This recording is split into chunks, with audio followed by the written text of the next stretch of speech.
what's the interplay between the 25 states of consciousness and the 11 dimensions? I should say, 25 states of the consciousness is what you perceive, you go through.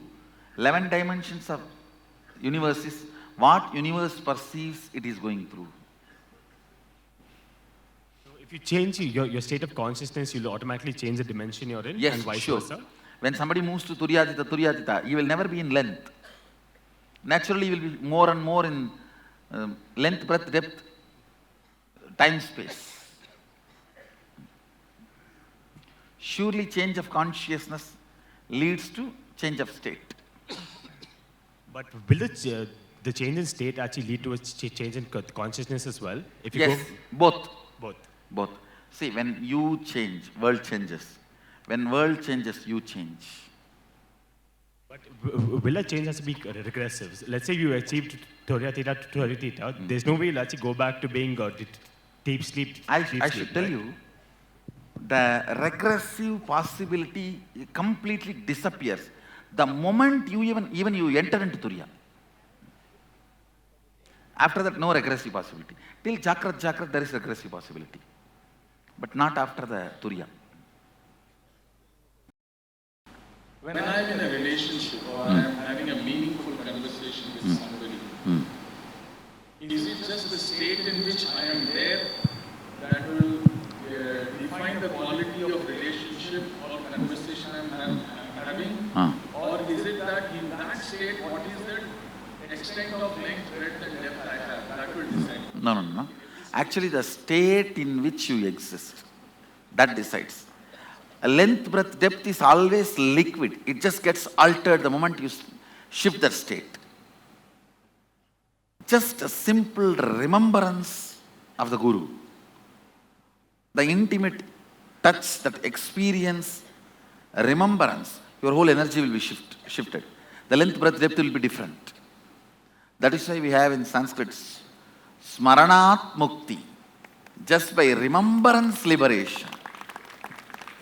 So, you don't have to bother about length, breadth, depth of that dimension, that space. The space you are in matters.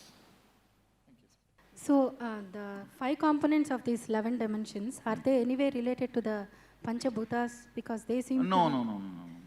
5 elements are, all 5 elements are within the, see that space is different, this space is different. The space in Panchabhuta is Vyoma. The space in this 11 dimensions is Akasha. Okay. Vyoma is different, Akasha is different. I see. And one more follow-up question. The Dvadasa Jyotirlingas, some of them are supposed to express a certain tattva like Akasha tattva or Vayu tattva. No, that is Panchabhuta lingas. Oh, so that is Dvadasa also... Jyotirlinga is different. Panchabhuta lingas are like a Tiruvannamalai is Agni, Kanchipuram is the earth, and Tiruvanekkaval water, and Kalahasti air, Chidambaram Akash. It means the Vyoma. I'm also trying to understand the space. So in the 63 Nayanmar story, Pusalar Nayanar, he builds a temple in the mind. That is a depth. Depth. And see, from the space, he builds in depth. He does not have length, breadth. Okay. That is why his temple was more strong than the temple built by a king with a stone and a mud. Right. Sadashiva attends his temple. Right. Not only that, after the Kumbhabhishekam, Sadashiva gives the boon to that Pusalar Nayanar. The temple you built will become reality in the physical plane, and it is still there in Kanchipuram. Yes, see, all of you, I don't know how many of you know this story.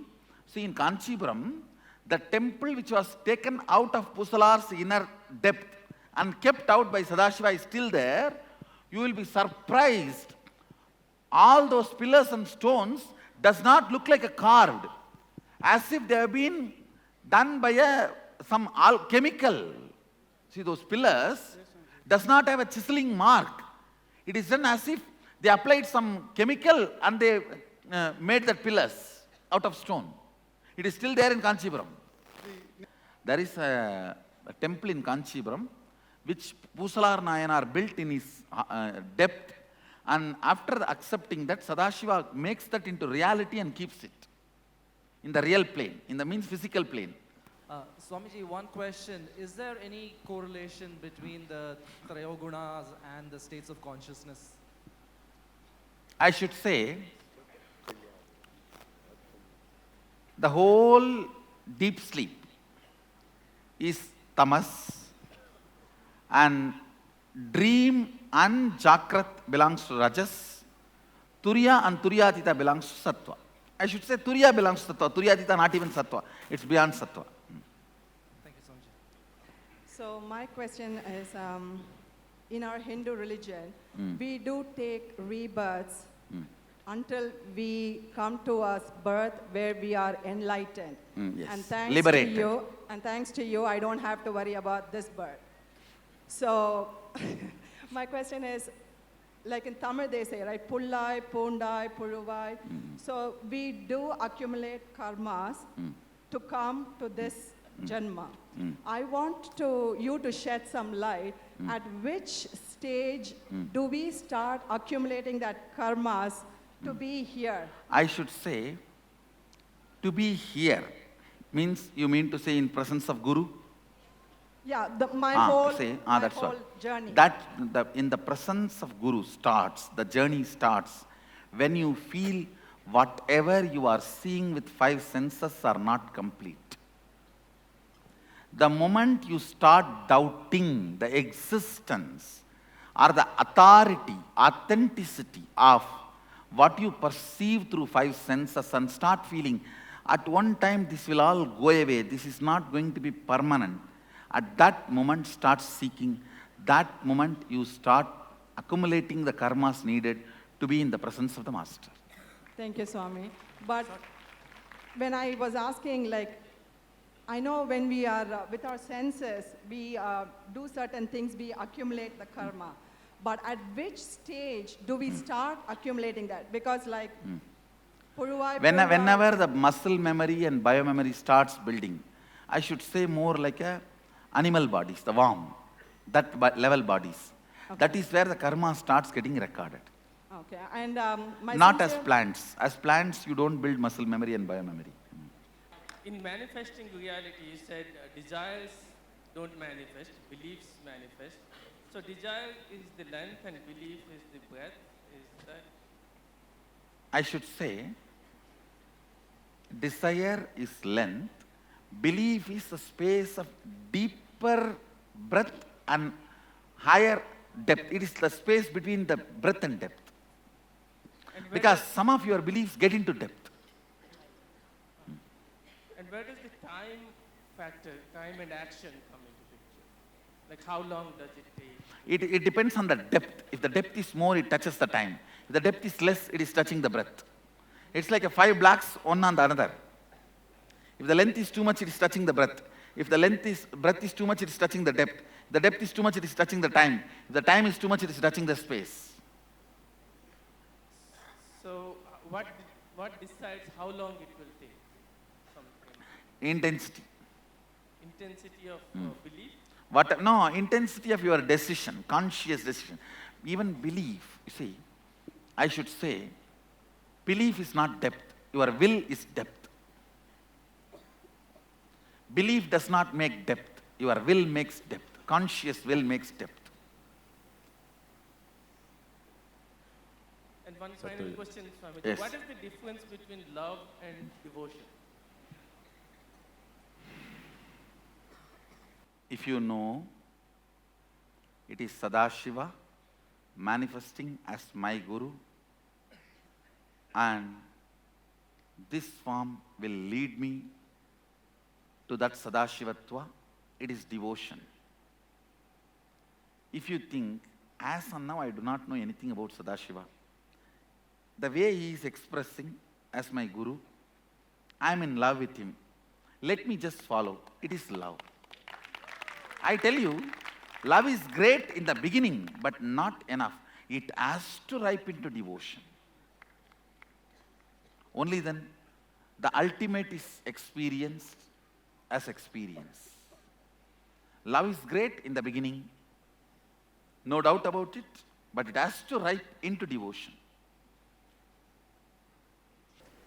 When, if you, let's say, if you're tired, very tired, when do you know if it's maybe dysfunction in this 25 of consciousness, or when is it just simply you don't eat well, or you just... So I should tell, all your tiredness is stupidity. Take that stand, that is the truth. All your tiredness is stupidity, all your boredom is withdrawal. Tiredness and boredom is nothing but trying to get all the results of engaging with life without engaging with life. Greedy for the results of engaging with life, but does not want to engage with life. Yeah, that's what I heard yesterday. That made a click. Thank you. I wanted to ask about, after the darshan you conducted and 25 states of consciousness, I felt something that I'd never felt in my life. I felt like I'm kind of a zombie. I felt like I'm going and I can't smile to anyone, I can't talk to anyone, but there were like two entities inside of me. One entity that experienced this zombie-like Actually, feelings. that is nothing but the inner image and outer image is getting balanced one with each other. So you don't have to worry about it. It will not lead to any complication. Just settle down with it, in a few days it will become all right. I started to think that, oh my God, Swamiji is brainwashing. I don't know what I'm doing. No, I only wash brains. I don't brainwash. People use all these words. They use brainwashing. And understand, I only wash your brain. You see, this is the scale to find out whether you are brainwashed or your brain is washed. Scale is Sat Chit Ananda. After my programs, do you feel more alive? Do you feel more conscious? Do you feel more blissful? Then I am not brainwashing you, I am washing your brain. If I may, one more question or two? Yes, let me finish. Okay. Same way, people try to tell, oh, it's some cult. No, we are a culture, not cult. The scale, again, whatever I am sharing is from Shastra Pramana, 60,000 years old. I should say oldest living civilization. I represent world's oldest living civilization.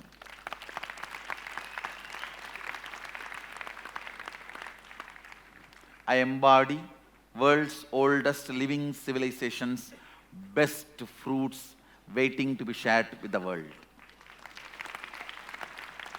Understand, we are neither a cult nor brainwashing group. This is the basic scale. Does what I am teaching make you more aware, more conscious, and more blissful? I wonder, the experience that we had in the yoga sessions is so intense. Like, I never levitate, but I felt for the first time the Kundalini is awakened and I can do anything I want. That's an amazing experience. And today you guys used salt. Tomorrow you are going to use onion. Onion is another one powerful detoxifier. You should come with your socks. If you don't have socks, at least get the eye band. You will be putting the onion in the... You see, this spot is third eye spot. This part is directly connected to third eye. That is why when Bhrigu hit at Vishnu, he presses that part and locks his third eye.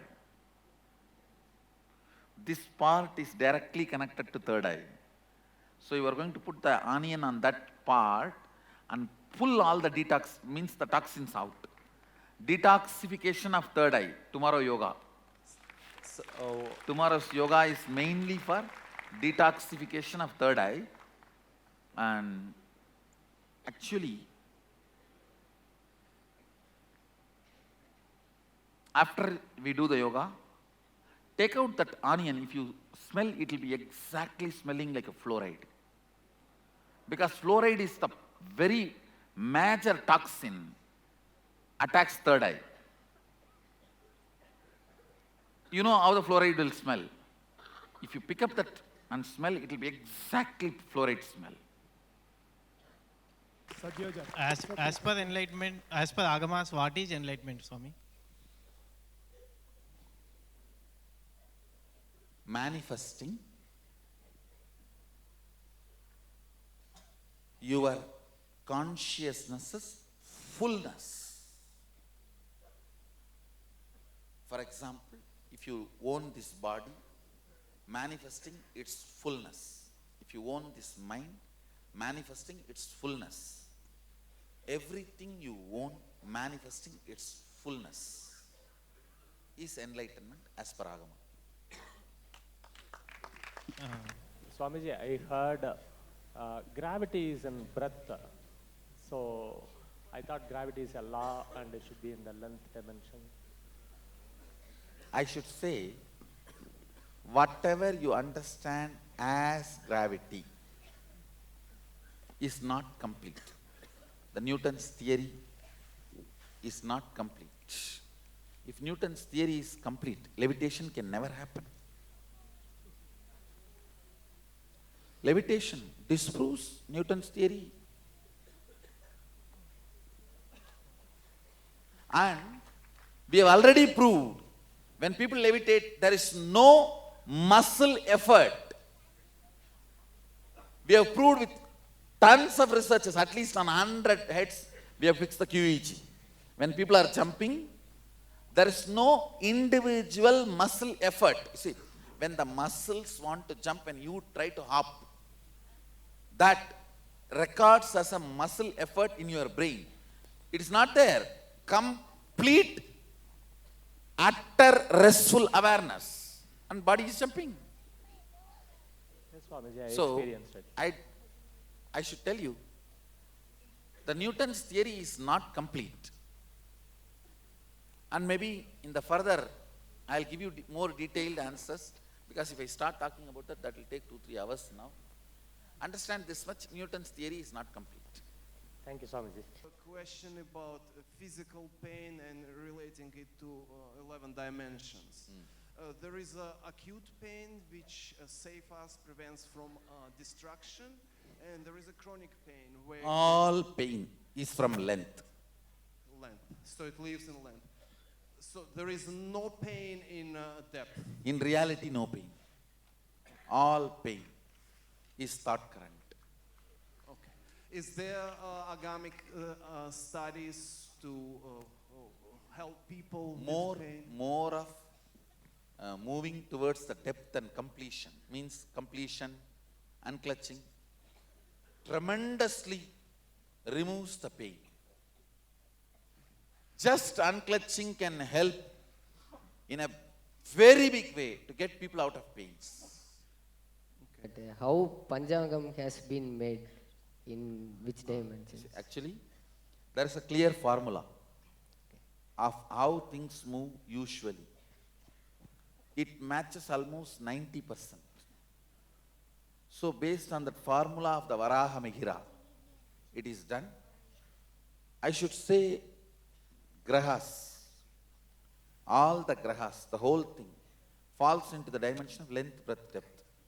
And the whole length, breadth, depth, our masters have evolved a sutra. Based on that, the Panchika is predicted.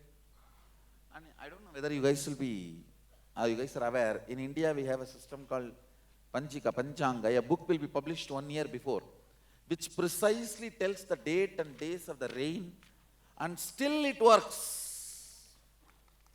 This Chennai rain, this Chennai heavy flood, it's perfect. Still it works. At least there's a thing called Arkad Sutavakya Panchangam. Still I am referring, even for the Sadashivoham date, time and all that, we were wondering whether it will be rainy and how many days it will be rainy and all that. I just referred only that. And it's working. Swamiji, and one more question, Swamiji. In Kumbh Mela, many agoris and all consuming that Marwan and all, Swamiji. How they are balancing their body? See, their actions are from different plane. It is different level. You cannot imitate them. Okay. Understand that first. Okay. They have a different energy, different balancing, And it is sometimes used as a medicine to settle the body. If that level of tapas is done and the Guru's instruction, then somebody uses, I don't think it is going to affect them. It's only going to help them. But I am not recommending for a normal man. Any common man should not be using marijuana for any purpose other than medicine purpose. Medical purposes it can be used. Other than that, it should not be used. At least my disciples know marijuana for any purpose other than medical purpose. And I have seen it only damages people. If proper guidance is not there or proper Guru's instruction is not there and all that.